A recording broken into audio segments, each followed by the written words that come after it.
Halo, salam sehat, tetap semangat. Ketemu lagi kita dalam Newsmaker Medcom.id bersama saya Indra Maulana. Tak salah lagi di masa pandemi ketika banyak bisnis gulung tikar, keberadaan pekerja migran Indonesia atau PMI kembali menjadi tulang punggung ekonomi masyarakat Indonesia. Indonesia tidak mau penopang ekonomi di masa pandemi ini melemah, negara hadir membebaskan biaya penempatan pekerja migran melalui kredit usaha rakyat dan kredit tanpa agunan. Ini tentu angin segar bagi para pekerja migran Indonesia dan keluarganya. Mengutip pernyataan Kepala BP2MI, say goodbye, selamat berakhir pesta pora para rentenir. Seperti apa detil dari gebrakan kebijakan ini? Langsung saja kita tanyakan pada newsmaker kita kali ini, Kepala Badan Pelindungan Pekerja Migran Indonesia atau BP2MI, Benny Ramdhani. Assalamualaikum, salam sehat Pak Benny. Salam Mas Indra, salam sehat untuk kita semua. Salam sehat, benar, tetap semangat ya Pak Benny. Kalau kita lihat waktu Pak Benny ini dari waktu ke waktu bekerja ekstra ketat, ekstra padat ya Pak Benny. Terima kasih atas waktunya untuk Newsmaker Pak Benny. Baik Pak Benny, kemarin kita melihat tayangan launching ya, dirilisnya kebijakan yang sangat pro dengan pekerja migran Indonesia. Saya menjadi tertarik untuk mewawancarai Pak Benny ini karena ternyata di balik itu ada juga program besar sebenarnya, tidak hanya tentang kebijakan yang akan nanti kita ulas lebih lanjut ya Pak Benny tentang pembebasan biaya penempatan pekerja migran kita di luar negeri. Tetapi ternyata ini adalah rangkaian besar program dari BP2MI, yaitu memerdekakan pekerja migran Indonesia. Mungkin bisa jelaskan satu persatu rangkaian dari program besar ini, Pak Benny. Terima kasih Mas Indra. Ini bulan kemerdekaan, kita memperingati kemerdekaan ke-76. Tapi jujur harus kita akui bahwa pekerja migran Indonesia belum merdeka sepenuhnya, merdeka seutuhnya, sebagaimana yang menjadi tentu harapan para founding father, makna kemerdekaan itu sendiri, atau apa yang diharapkan dan menjadi cita-cita, bahkan mimpi setiap pekerja migran Indonesia. Hingga hari ini, apa yang disebut perbudakan modern masih terus terjadi. Apa yang saya katakan bahwa PMI belum merdeka, penempatan ilegal yang dilakukan oleh kelompok kecil, mereka yang disebut sindikat, bandit, mafia, yang sayangnya sekalipun ini kelompok kecil, mereka dibackingi oleh oknum-oknum yang memiliki atributif kekuasaan. Nah, dampak resiko dari penempatan ilegal ini, sebagian besar mereka mengalami tindakan-tindakan eksploitasi, baik kekerasan fisik, kekerasan seksual, gaji yang tidak dibayar karena memang tidak pernah diikat oleh kontrak apapun, pemutusan hubungan kerja secara sepihak, bahkan tidak sedikit di antara mereka yang diperjualbelikan ya kepada majikan-majikan yang lainnya, diperdagangkan. Majikan yang satu bosan di tahun pertama dia bisa dipindah dan dijual ke majikan yang lain. Bahkan juga mereka dieksploitasi secara tenaga.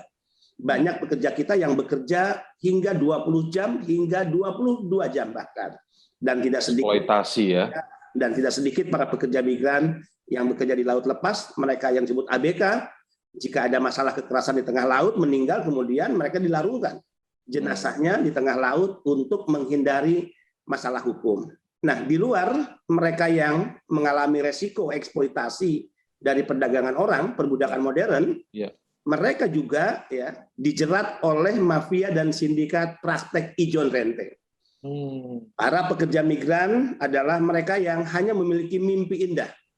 Satu saat mereka meninggalkan kampung halaman, keluarga, tanah air untuk bekerja. Hasil pekerjaan itu diharapkan mereka menjadi tabungan yang suatu saat ketika mereka kembali ke tanah air itu bisa digunakan sebagai modal ekonomi. Betul. Tapi boro-boro membawa uang dari hasil tabungan dan pekerjaan mereka karena mimpi indah mereka sesungguhnya itu sudah dijarah, dirampok jauh sebelum mereka berangkat ke luar negeri. Dengan cara apa? Karena mereka hanya punya mimpi, ya, mereka tidak punya uang untuk modal bekerja. Modal bekerja ini kan sangat dibutuhkan untuk mereka calon pekerja mengikuti semua tahapan dan proses. Misalnya terkait persyaratan jati diri. Dari mana mereka punya uang untuk mengurus paspor? Untuk mengurus visa, dari mana mereka punya uang untuk membiayai pelatihan yang harus mereka ikuti, dari mana mereka butuh biaya transportasi dari rumah ke tempat penampungan, belum lagi untuk biaya makan dan minum selama di penampungan, dari mana mereka butuh biaya untuk mereka bisa memeriksakan kesehatan, karena harus ada sertifikasi dari kesehatan itu. dari mana mereka harus mendapatkan sertifikasi, kualifikasi, dan kompetensi, dari mana mereka punya uang untuk membeli tiket berangkat ke negara penempatan. Nah, itulah yang disebut modal bekerja.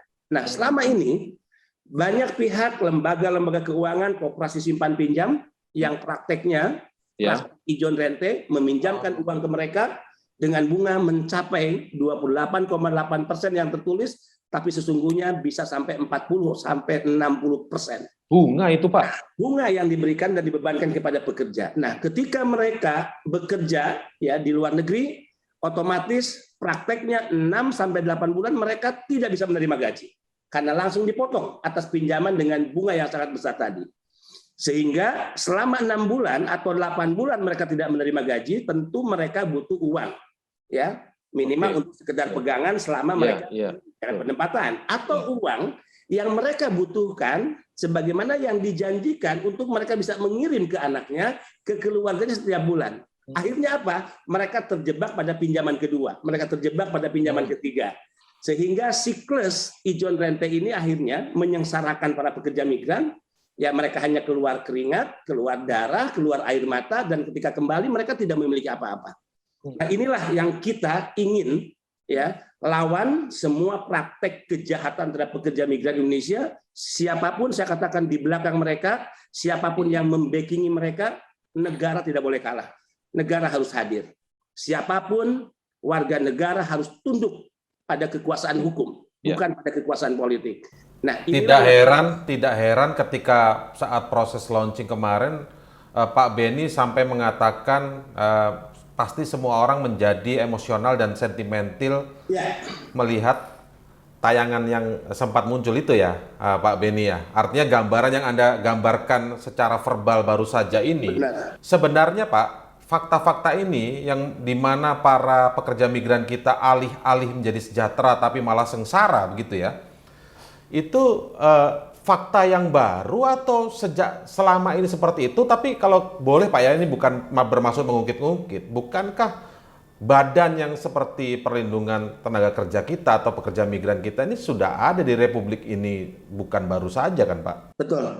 Nah, Mas Indra, tentu ada berbagai variabel ya yang menyebabkan hal-hal yang saya sampaikan tadi muncul di lapangan, dan ini sudah berlangsung lama ya, dari tahun ke tahun, dari setiap proses pergantian kepala badan yang menangani khusus masalah pekerja migran Indonesia. Bahkan ya terjadi di mana kita telah mengalami berbagai perubahan regulasi yang mengatur tentang perlindungan kepada pekerja migran Indonesia. Kuncinya adalah jika di antara mereka yang memiliki atributif kekuasaan, tunduk, menyerahkan diri menjadi alas kaki, keset, bahkan antek para mafia, para sindikat, maka saya dan kita harus meyakini tidak akan pernah masalah pekerja migran Indonesia selesai. Dan sulit untuk mewujudkan kemerdekaan yang dimaknai bagi pekerja migran Indonesia. Nah, itulah yang harus kita dorong. Saatnya negara hadir, negara tidak boleh kalah, dan kita harus memberikan label, berani memberikan label siapapun yang berkhianat kepada para pekerja migran Indonesia dan bahkan menjadi bagian dari sindikat, mereka sebetulnya layak disebut sebagai pengkhianat Republik, pengkhianat merah putih. Tidak ada cap dan stempel lain yang harusnya dilayangkan kepada mereka. Saya tentu harus mengatakan, Mas Indra, kita harus emosional, kita harus marah. Ya, dan saya selama 1 tahun 4 bulan memimpin BP2MI berhadapan dengan mereka yang pulang sudah menjadi jenazah. 1 tahun saya harus menangani 870 jenazah pekerja migran yang pulang dari negara-negara penempatan. Saya harus menangani 640 pekerja migran yang sakit, yang kemudian kita harus rawat mereka sampai sembuh. Dan setelah itu kita antar mereka ke kampung halaman. Dan tidak sedikit mereka yang harus cacat secara fisik. Ya, kemudian juga depresi dan kehilangan ingatan. Dalam satu video saya datang ke Jawa Tengah, ke Pati, saya ketemu dengan Ibu Sugiem. Dia pekerja yang dulu diberangkatkan ke Singapura, mengalami kekerasan. Dia harus kehilangan 2 matanya, buta. Bekas setrika di tangan kanannya masih jelas terlihat, dan benjolan-benjolan di kepalanya. Dan ini salah satu contoh di mana para pekerja migran kita mengalami penindasan yang sangat luar biasa. Dan kita harus marah karena mereka yang diberangkatkan secara tidak resmi, ini kan bisnis kotor sebetulnya. Ya. Bagaimana cara mendapatkan uang yang begitu besar, ya, dengan cara yang cepat. Tapi jahatnya mereka adalah keuntungan besar yang mereka peroleh ini dengan cara mengorbankan anak-anak bangsa. Saya tahu persis data 90% dari mereka yang berangkat secara tidak resmi adalah ibu-ibu, kaum perempuan, dan kita harus membayangkan ibu adalah mereka yang dari rahimnya kita lahir. Sebagai orang Muslim, saya ingat persis ketika Rasulullah ditanya, ya Rasul, siapa yang harus dihormati di dunia ini? Rasulullah menjawab, ibumu. Ditanya yang kedua, setelah itu siapa ya Rasul? Ibumu. Ditanya yang ketiga, setelah itu siapa ya Rasul? Ibumu. Kemudian yang keempat, Rasul baru menjawab bapakmu. Begitu istimewanya seorang ibu perempuan di mata Rasulullah. Tapi di mata para sindikat dan mafia yang merasa mereka punya uang, yang merasa mereka dibackingi oleh oknum-oknum yang memiliki atributif kekuasaan, tidak berharganya seorang perempuan, tidak berharganya seorang ibu. Harus membuat kita marah, dan harusnya negara harus marah melihat kondisi ini. Ini yang sering saya sampaikan di berbagai kesempatan di setiap waktu dengan berbagai pihak. Jadi logis kita semua. Jadi layaklah kalau ada yang sindikat-sindikat seperti ini layak diberi label pengkhianat Republik tadi ya, Pak Benny ya. Oke, apalagi kalau seringkali kita dengung-dengungkan bahwa pekerja migran ini adalah pahlawan devisa kita, tetapi ternyata perlakuannya jauh dari perlakuan kita terhadap pahlawan ya. Ya, kita sering mendapatkan laporan dan cerita ini adalah cerita umum bagaimana mereka mengalami pembiaran ketika ada di bandara, diterlantarkan untuk bertemu dengan pihak yang bisa diminta informasi begitu sulit, dan tidak sedikit mereka ketika masuk bandara menjadi korban pemerasan, korban penjarahan. Dulu mereka digiring melalui jalur tertentu agar naik jasa transportasi yang disiapkan oleh pihak-pihak tertentu dengan harga yang mahal. Bahkan saya juga tidak sedikit mendapat laporan di tengah jalan mereka disuruh menambah ongkos dan jika tidak diturunkan di tengah jalan. Dulu mereka digiring di jalur tertentu agar menukarkan dolar di tempat counter tertentu yang ini juga disiapkan oleh pihak-pihak tertentu. $1 13.000 diberikan kepada PMI hanya 10.000. 3.000 hengki-pengki bagi pihak-pihak tertentu yang menyediakan counter-counter ini. Ini kejahatan yang terorganize, ini kejahatan yang sangat sistematis, yang tidak hanya melibatkan pemilik modal, tapi juga mereka yang memiliki atributif kekuasaan. Kuncinya begini Mas Indra. Kenapa negara hadir? Kenapa negara tidak boleh kalah? Negara kita tidak boleh memberikan kesempatan di kepala, di otak setiap ya mereka yang disebut pemilik modal, seolah-olah dengan uang yang mereka miliki, mereka bisa mengendalikan negara ini. Tidak. Seolah-olah mereka bisa membayar siapapun aparatus negara untuk terlibat dalam bisnis kotor dan kejahatan mereka. Kita berani mengatakan tidak. Negara ini negara hukum. Negara ini diberikan wewenang pemerintahnya oleh rakyat yang berdaulat untuk mengatur semua tata kelola baik penempatan maupun pelindungan. Boleh dikatakan berarti peran dari badan sejenis sebelumnya tidak maksimal dong berarti Pak? Ya, berbagai faktor yang menyebabkan. Regulasi belum memberikan kewenangan yang sangat kuat, dan regulasi terbaru Undang-Undang 18 2017 juga sebetulnya kewenangan BP2MI ini belum terlalu kuat. Tinggal bagaimana saya mencoba mensiasati, melihat celah di mana kewenangan-kewenangan itu bisa kita maksimalisasi sebetulnya ya. Karena terkait dukungan anggaran masih sangat lemah. Bisa dibayangkan BP2MI yang mengurus 9 juta pekerja migran hanya diberikan anggaran per tahunnya 350 miliar. Itu lebih kecil dari satu ya anggaran kedirektoratan di Kementerian Ketenagakerjaan misalnya. Ini contoh ya. Jadi ini badan satu-satunya yang anggarannya sangat-sangat kecil. Kedua, memang harus diakui di lapangan sering terjadi benturan dan chaos ya dalam penanganan pekerja migran. Karena apa? Karena ego sektoral. Ya, syahwat ego sektoral yang belum berani dilepaskan oleh masing-masing kementerian lembaga yang menganggap bahwa seolah-olah jika ikut menangani BP2MI itu adalah urusan bancakan dan cawe-cawe karena melihat anggaran. Nah, ini tentu menjadi problem yang sangat serius di mana BP2MI tidak memiliki kewenangan yang sangat kuat dalam hal penanganan pekerja migran. Oke, tapi Pak Benny sekarang mencoba mengurai kekompleksan itu Pak Benny ya, paling tidak melakukan hal-hal yang sekarang ini paling nggak bisa dilakukan dulu begitu ya, tidak yang rumit-rumit dulu tapi bisa dilakukan untuk pro kepada pekerja migran kita. Oke Pak, saya tertarik dengan pernyataan Pak Benny bahwa ini sindikat yang kecil-kecil, kelompok-kelompok kecil tapi mendapat backing. sindikat kemudian istilahnya kan. Dan kemudian di situ Anda menyebut layak diberi label pengkhianat Republik. Ketika Pak Beni punya program yang begitu populis ini dan program yang artinya sangat, ya memang sudah seharusnya ya negara hadir untuk kerja migran kita yang tidak pernah terperhatikan secara maksimal, tidak pernah terlindungi secara maksimal berarti selama ini, itu sudah mulai ada backing-backing atau sindikat-sindikat yang ganggu-ganggu Pak Beni nggak? Pasti ya, baik teror, ancaman, dan bahkan bujuk rayu lah. Tapi saya terlatih ketika dulu saya di aktivis jalanan. Oke. 3 tantangan seorang aktivis itu pasti pertama adalah bujuk rayu. Ya. Kedua, kalau bujuk rayu gagal, itu ancaman atau teror. Teror, oke. Ketiga, kalau bujuk rayu dan ancaman atau teror gagal, maka yang dilakukan oleh mereka pasti pembusukan. Apapun yang kita lakukan, kampanye, ya propaganda mereka bahwa kita buruk. Ya, dan itu yang terus dilakukan oleh mereka. Tapi tentu dalam urusan bagaimana kita melaksanakan tugas-tugas kenegaraan, ya tentu tanggung jawab kita kepada negara, ya kepada rakyat, kepada konstitusi. Iya. Selebihnya tentu kita serahkan saja kepada Tuhan, kepada Allah Subhanahu Wa Taala, ya yang mengetahui semua apa yang kita lakukan. Toh tidak semua pemimpin juga harus diterima bulat setiap kebijakan dan keputusannya. Toh tidak setiap pemimpin sekalipun dia baik mendapatkan tepuk tangan yang bergemuruh dari rakyat yang mendengarkan pidato-pidatonya. Ya, nah ini sebuah resiko bagi siapapun pemimpin. Tapi yang penting bagi saya adalah bagaimana saya melaksanakan konstitusi, dan karena itu saya disumpah.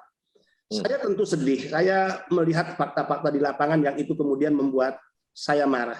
Setiap pemimpin disumpah atas nama Tuhan dan agama. Betul.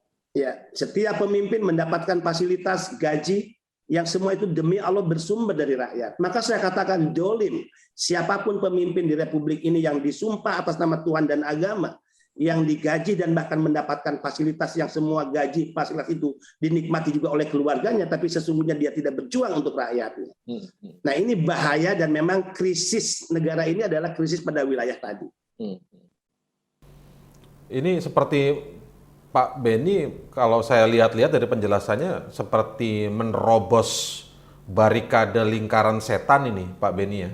Ya, ini sesuatu yang berat ya, tapi mau tidak mau harus kita lakukan. Backingnya institusi-institusi negara juga tidak, Pak? Oh ya, saya tidak pernah basa-basi, dan saya sering menyebut dalam berbagai kesempatan di hadapan media, di rapat-rapat resmi, penempatan ilegal ini melibatkan ya mereka yang memiliki atributif kekuasaan yang saya maksud adalah ada oknum TNI, oknum Polri, oknum keimigrasian atau Kumham, oknum dari kedutaan besar, oknum dari Kementerian Ketenagakerjaan, dan saya harus fair.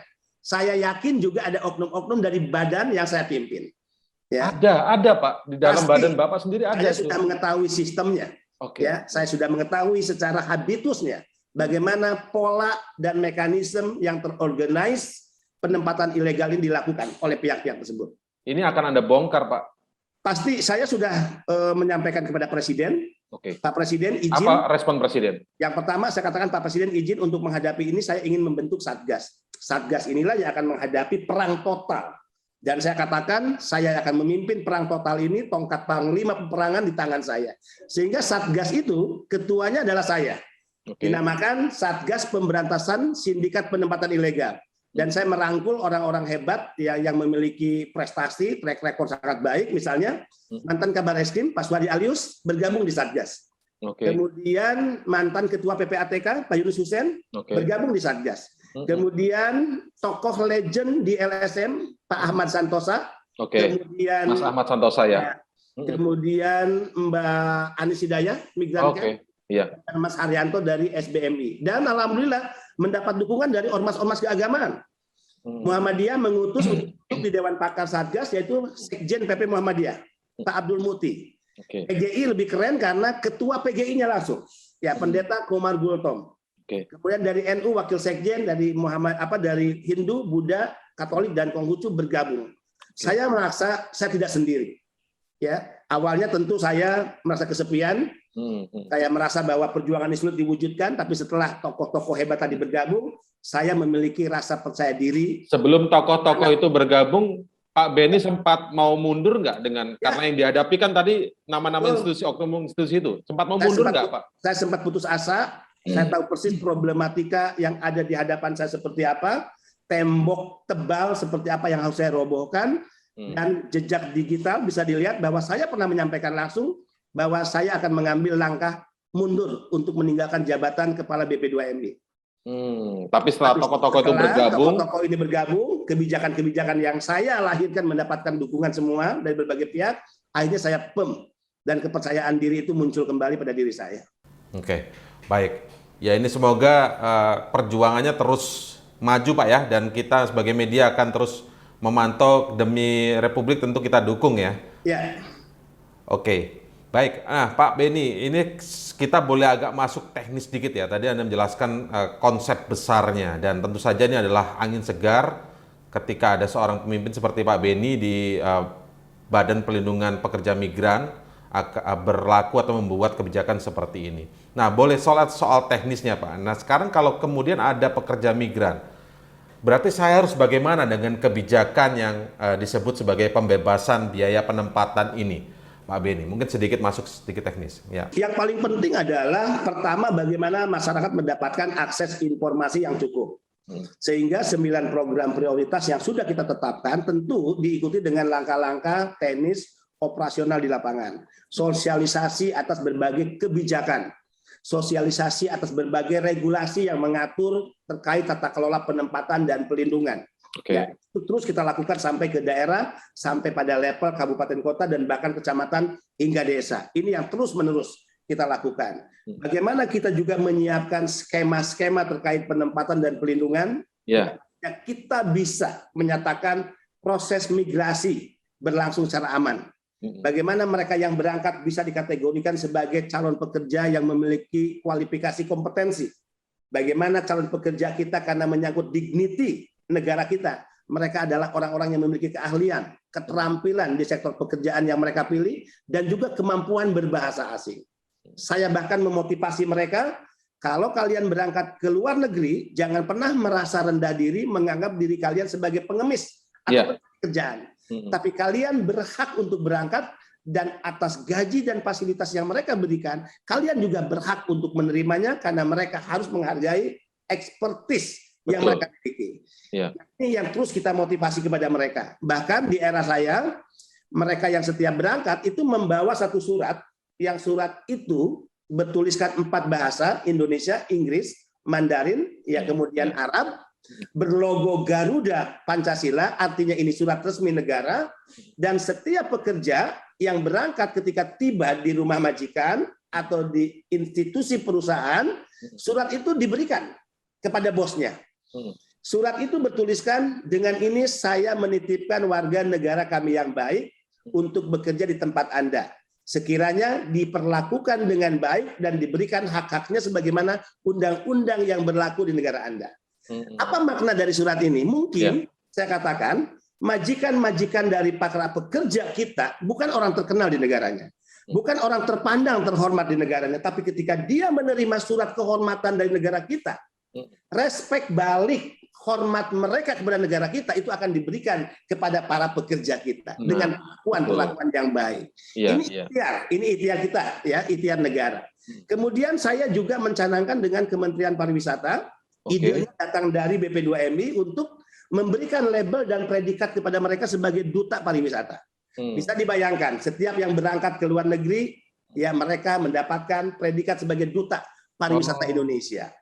Setiap mereka yang berangkat diberikan brosur tentang 10 destinasi wisata premium Indonesia. Betul sekali, betul. Saya katakan kepada mereka, Anda mall ketemu dengan warga negara asing, berikan itu.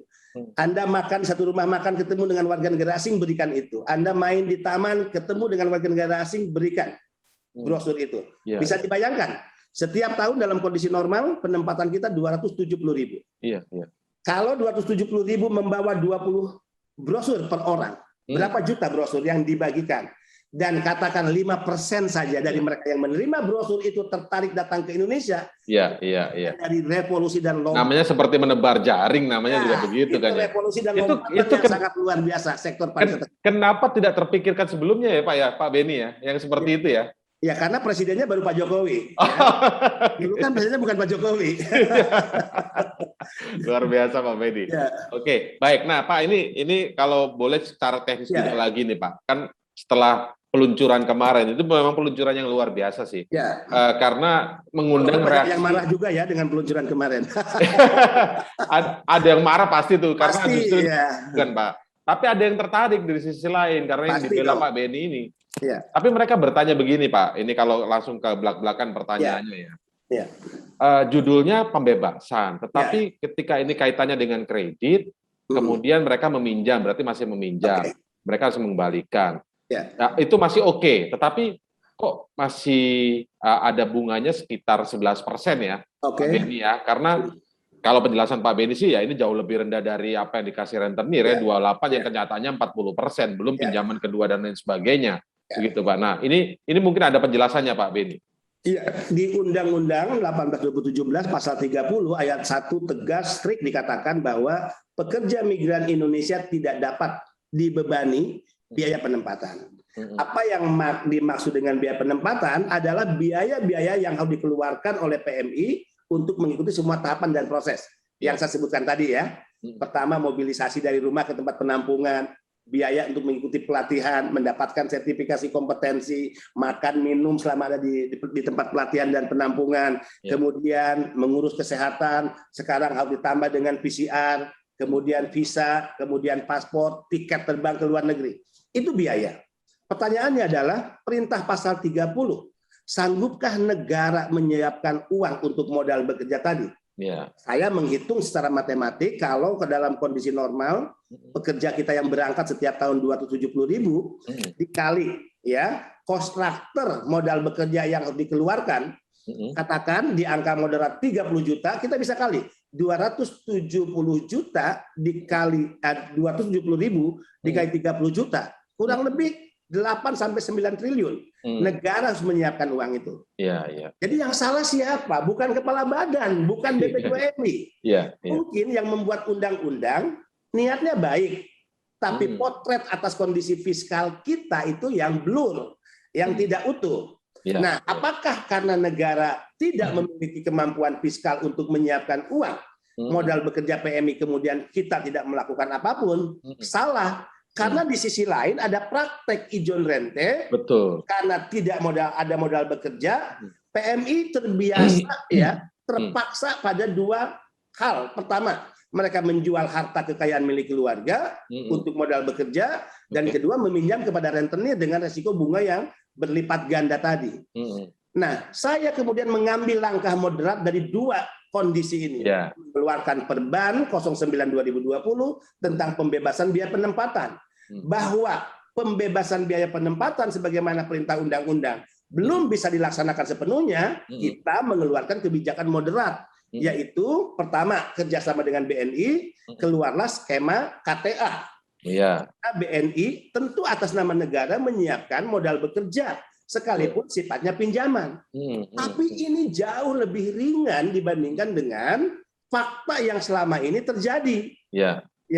Mereka meminjam uang atau kalau tidak menjual harta kekayaan, tapi jika meminjam uang bunganya kurang lebih tertulis 28,8%. Tertulisnya itu ya. Ya, BNI menyiapkan skema 11%, jadi kita sudah memangkas 17% dari fakta yang selama ini menjerat leher para pekerja migran. Yang kedua, pinjaman ini bukan paksaan, bukan kewajiban. Saya hanya membangun sebuah pilihan jalan. Dari jalan di zaman jahiliyah dengan dua cara tadi, kemudian kita bangun jalan baru sebagai pilihan bagi pekerja migran. Jalan berikutnya yang saya bangun adalah jalan melalui skema KUR. KUR nanti lebih rendah lagi. Kalau BNI dengan 11%, KUR sekalipun 11%, tapi 5%-nya disubsidi oleh negara. Dan bunga kepada PMI-nya hanya 6%. Jadi ini adalah jalan-jalan yang kita bangun sebagai pilihan jalan bagi pekerja migran. Tidak bersifat paksaan dan bukan kewajiban. Ilustrasinya beginilah. Tugas negara adalah menyiapkan semua kebijakan, semua hal yang dibutuhkan oleh setiap warga negaranya. Jadi ketika satu waktu warga negara membutuhkan sebuah fasilitas, maka sesungguhnya negara sudah membangunkannya. Tapi jika warga negara itu tidak akan menggunakan fasilitas itu, maka tidak ada paksaan dan bahkan tidak akan dituntut warga negara karena tidak menggunakan fasilitas itu. Ya. Sama halnya dengan lounge, Mas Indra. Kita sudah bangun lounge di bandara.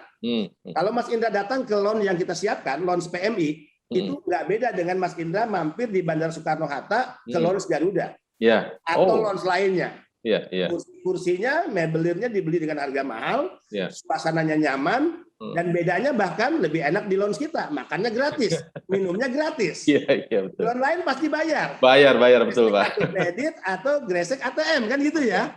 Jadi suasana kenyamanan dibangun ya untuk pekerja migran kita ya. Pekerja migran. Nah, tapi jika pekerja migran tidak mau mampir, tidak mau menggunakan lounge, nggak apa-apa. Tidak apa-apa. Tapi ketika mereka menuntut ingin tempat persinggahan, tempat rehat yang representatif, negara sudah menyiapkan. Sama halnya dengan ilustrasi tadi ya, skema KTA lewat BNI dan skema KUR nanti yang sedang kita bicarakan prosesnya dalam waktu dekat, mudah-mudahan bisa selesai. Sebetulnya tidak hanya itu, Mas Indra. Ya. Pembeda KTA dengan KUR ini, dulu juga PMI mendapatkan KUR. Ini sedikit saya buka-bukaan. Iya, nggak apa-apa. Tapi ada praktek curang dan licik dalam KUR yang lama. Yaitu? Pertama, ya, KUR yang lama itu diberikan di akhir yang justru menjelang PMI berangkat. Apa relasinya pinjaman ini diberikan menjelang PMI berangkat? Padahal semua tahapan proses sudah dilewati. Padahal semua pembiayaan sebagai resiko sudah dikeluarkan. Kenapa saya sebut ini licik? Kenapa saya sebut curang? Ini hanya alat bagaimana PMI disandera agar tetap memiliki pinjaman. Nah, yang kedua, KUR model lama, PMI itu tidak bisa pinjam langsung ke bank loh, Pak Indra. Regulasinya mengatur sistem linkage. Jadi KUR-nya namanya KUR PMI, tapi PMI tidak bisa meminjam langsung ke bank. Karena sistem linkage muncullah yang disebut koperasi simpan pinjam. Koperasi simpan pinjam meminjam KUR ke bank dengan bunga 6%. Tapi ketika dia meminjamkan ke PMI, bunganya menjadi 28,8%. Ya, itu pesta pora rentenir selama ini begitu ya. Betul. Ketiga, dulu PMI dan keluarganya dijadikan sebagai penjamin. Jadi kalau terlambat bayar, tidak mampu membayar, keluarga dan PMI-nya dikejar-kejar oleh para rentenir, bahkan debt collector. Sekarang KUR diberikan di awal untuk benar-benar kebutuhan modal bekerja. Kedua, PMI dan keluarganya bukan penjamin. Resiko yang ditimbulkan atas pinjaman di-cover oleh asuransi merah putih. Asuransi milik negara itu Jasindo. Dan ketiga, sekarang berurusan dengan bank adalah urusan PMI dengan bank itu sendiri. Tidak boleh diwakili oleh pihak lain. Apalagi persyaratannya cukup mudah. Hanya cukup KTP, foto, pas foto si PMI, dan approval, ya, rekomendasi dari UPT BP2MI. Inilah makna memerdekakan dan membebaskan PMI tadi terkait sindikat, sekarang terkait ijuan rente. Sehingga saya katakan, say goodbye, pesta para rentenir. Berakhir kalian. Dan itulah banyak mereka marah berakhir, para rentenir ya. Mereka marah dan terganggu dengan kebijakan ini. Dan mulai ngancam-ngancam Pak Beni ya, Pak Beni. Ya, seharusnya kan kalau saya juga punya mental untuk berkhianat kepada merah putih, nggak perlu saya keluarkan kebijakan ini. Toh undang-undang ini sudah keluar tahun 2017. Betul. Artinya di zaman Pak Nusron Wahid, ya tidak ada peraturan badan ini. Toh beliau juga happy tidak pernah didemo oleh para pekerja migran Indonesia. Kalau saya tidak mengeluarkan peraturan ini, saya juga bisa happy dan tidak mungkin juga ada pekerja migran yang mendemo saya. Saya bisa menggunakan alasan, toh kondisi negara secara fiskal lagi tidak sehat. Tapi ini adalah solusi yang diambil oleh menghadapi situasi fiskal negara dan mengakhiri pesta pora para rentenir. Oke, Pak Beni. Ini menarik ini. Ini sebenarnya yang Anda jelaskan tadi juga baru saja mau saya tanyakan terkait begini, pengawasan, Pak. Karena ternyata kan sebenarnya ada kebijakan yang kurang lebih hampir sama ya soal KUR tadi itu. Tapi ternyata kan yang namanya sindikat bisa aja lah cari jalannya. Ternyata PMI-nya nggak bisa langsung pinjam ke bank. Seperti Anda gambarkan tadi. Oke, itu yang lalu sudah menjadi evaluasi. Tapi yang ke depan supaya kebijakan yang mulia yang sebagai solusi yang diambil oleh Pak Beni sebagai kepala BP2MI sekarang, bagaimana pengawasannya agar secara implementasi itu sesuai dengan semangat mulianya Pak Beni, tapi di lapangan juga tetap menjadi kebijakan yang mulia begitu Pak. Tidak ada Ya. akal-akalan sindikat yang ya seperti tadi ada KUR, tapi sebelumnya PMI-nya nggak bisa pinjam ke bank. Ya. Ya itu bagaimana tuh Pak? Ya. Dari pengawasannya. Kalau dulu kan memang kenapa PMI tidak bisa meminjam langsung karena regulasinya seperti itu. Nah sekarang regulasinya tanpa linkage dan PMI meminjam langsung, tapi potensi peluang ya karena kejahatan itu selalu satu langkah di depan aturan. Nah itu dia Pak. Ini yang harus kita waspadai dan kita sudah menyiapkan sebuah perangkat jika PMI dipaksa ya atas kepentingan sepihak dan memberatkan pihak yang lain. Oke. Maka jika itu dilakukan oleh P3MI, ya P3MI itu adalah perusahaan perekrut penempatan, maka kita tidak akan segan-segan untuk merekomendasikan kepada Kemnaker agar izin usaha dari perusahaan tersebut dicabut. Oh begitu Pak ya, sampai sebegitunya ya. Iya. Oke. Ya ini secara umum aja, secara aturan umum Pak ya, maksudnya secara aturan umum itu ketika negara punya kebijakan apa yang bagus, tapi kadang-kadang di lapangan ternyata masyarakat kesulitan, ternyata nggak seperti apa yang dipidatokan atau disampaikan oleh pejabat-pejabat tersebut. Tapi dalam hal ini Pak Benny akan mengawal sampai tingkatan ke bawahnya Pak ya, implementasi di lapangannya Pak Benny ya. Dan salah satu diktum di keputusan kepala badan, turunan dari peraturan badan tersebut, setiap 6 bulan kita akan melakukan evaluasi. Oke. Ini luar biasa sekali Pak Benny. Semoga seluruh program kebijakannya dari Pak Benny dalam sebagai kepala BP2MI ini benar-benar berjalan dengan maksimal, dengan baik dan terimplementasi secara nyata Pak ya di lapangan. Dan ini sekali lagi semangat memerdekakan pekerja migran Indonesia benar-benar terwujud di eranya Pak Benny nih. Dan banyak sih Mas Indra ya. Pertama misalnya selain loans ya. Loans ini kan adalah perlakuan hormat negara kepada pekerja migran Indonesia yang itu memang layak diberikan pada mereka. Kita punya fast track. Setiap PMI yang tiba di tanah air atau kita katakan ketika tiba di tanah air kan harus melewati pos imigrasi. Siapa yang harus melalui jalur khusus? Biasanya ofisial diplomatik. Pejabat-pejabat tinggi negara dengan paspor hitam, paspor biru. Betul.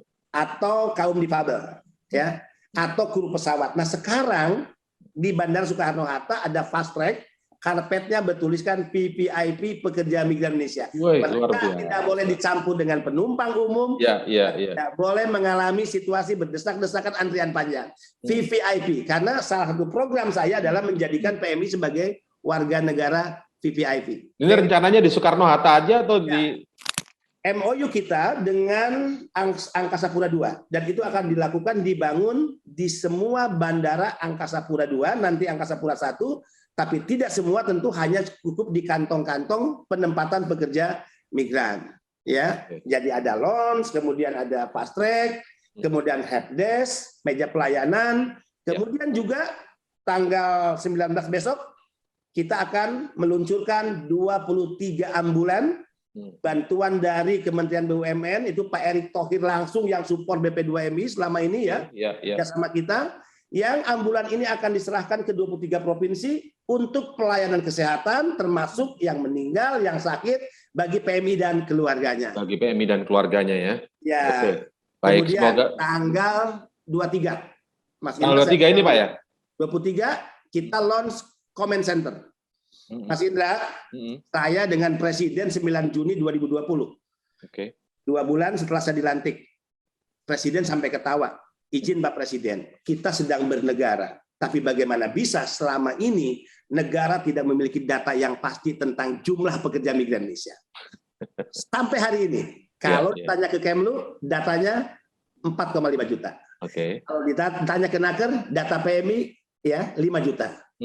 Tapi yang tercatat di kami, by name, by address, siapa mereka, berasal dari kampung mana, bekerja di negara penempatan apa saja, apa sektor pekerjaan mereka, berapa hak-haknya, dan apa saja yang harus diterima oleh pekerja migran kita, itu ada dalam sistem kita. Tapi data sesungguhnya yang saya yakini, World Bank merilis bahwa sesungguhnya ada 9 juta pekerja migran Indonesia. Berarti ada 5,3 juta gap angka yang tidak. Nah, artinya kalau negara wajib melindungi PMI, siapa yang akan dilindungi? Karena fakta 5,3 juta tidak ada dalam sistem negara. Sehingga salah satu program saya adalah modernisasi sistem. Kita bangun comment center untuk tujuannya kita menghasilkan sebuah single big data tentang pekerja migran Indonesia yang akan terintegrasi, terkoneksi dengan 1.500 kementerian, lembaga, dan badan-badan lainnya. Sudah ada berapa terobosan tadi ini dari Pak Beni ini. Ini harus kita follow up sebagai media, harus kita follow up ini Pak Beni. Tanggal 24 kita launching lagi Migran Klinik. Kita punya klinik nanti akan dibangun di sini. Ya. Oke, baik. Ini luar biasa nih. Kalau tadi datanya beda-beda saja, itu untuk penentuan anggaran kan pasti, kan ini buat dasar penentuan anggaran juga berarti kan Pak? Ini Jadi udah saya nggak heran kalau cuma 350 miliar untuk. Dan ini kan tidak sulit sebetulnya. Ini udah era revolusi 4.0. Urusan digitalisasi, urusan IT, urusan sistem. Itu udah dunianya anak-anak milenial sekarang. Betul. Jadi masa kita harus kalah pada perkumpulan anak-anak muda, ya kan? Komunitas anak muda, padahal negara punya resources, kan gitu. Betul. Dan semua pembiayaannya dibayar oleh rakyat gitu. Nah ini yang harus kita selesaikan juga. Berarti soal kepedulian sih Pak ini pada intinya Pak ya. Betul. Oke. Baik, Pak Beni luar biasa sekali. Semoga Mas itu tadi harapan kita sebagai media tentu saja. Kami mohon izin dulu di awal Pak Beni. Kita akan mengawal kebijakan Pak Beni ini. Tentu akan ada kritik-kritik kalau memang tidak sesuai dengan apa yang disampaikan Pak Beni hari ini ya. Pak Beni, terima kasih Pak Beni atas waktunya di newsmaker medcom.id untuk edisi kali ini. Salam sehat selalu, tetap semangat Pak Beni. Jangan mundur Pak Beni. Kalau ada yang terancam. PMI berdaya, PMI sejahtera. Ya Pak Beni, oke. Assalamualaikum. Saya kan pembantu presiden. Saya hanya melaksanakan perintah presiden, yaitu lindungi PMI dari ujung rambut sampai ujung kaki. Baik, oke. Semoga sukses Pak Beni. Terima kasih. Assalamualaikum. Waalaikumsalam warahmatullahi wabarakatuh. Ya, itulah diskusi kita di newsmaker medcom.id kali ini. Terima kasih Anda terus menyaksikan tayangan Newsmaker setiap hari Sabtu pukul 17 waktu Indonesia Barat. Saya Indra Maulana. Salam sehat, sampai jumpa.